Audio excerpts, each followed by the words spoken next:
মোর্শেক কাফেরগুলি, ইহুদিগুলি, নাসারাগুলি 300 বছর পরিকল্পনা করেছিল, 300 বছরের।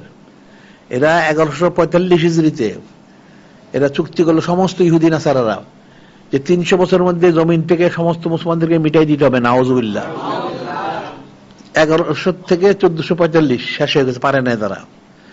এইটার জন্য এই যে 1439 হিজরিতে 1439-45 তো শেষ, তখন কিন্তু এই নাস্তিক চীনটা কিন্তু বলেছিল, কি বলেছিল, যে 5 বছরের মধ্যে মুসলমানদের মিটাই দিতে হবে। নাউজুবিল্লাহ। এরপর কিন্তু তাদের করোনা রোগটা জাহির হয়। এই করোনার রোগে এই নাস্তিকের প্রায় 30-35 কোটি লোক মারা গেছে, একজন দুজন না।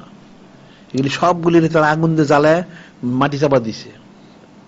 ওই সময় কিন্তু সংবাদ আসছিল, তারা সেটেলমেন্টে দেখে চীনের জায়গায় জায়গায় আগুন জ্বলতেছে, এটা ধ্বংস হয়ে গেছে। এই যে বিষয়গুলি এরা ধ্বংস হয়ে যাবে, কিন্তু এদের চুক্তি কিন্তু তারা বাদ দেয় না। 300 বছর পার হয়ে গেছে, এরপরে কিন্তু ষড়যন্ত্র চলছে।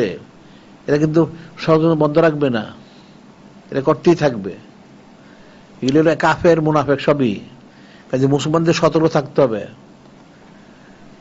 আর এই কাফের মুনাফেক কিন্তু মুসলমানদেরকে নানান অস্ত্র দিয়ে ইমান থেকে চ্যুত করে, সরাই ইমান থেকে। নাউজুবিল্লাহ।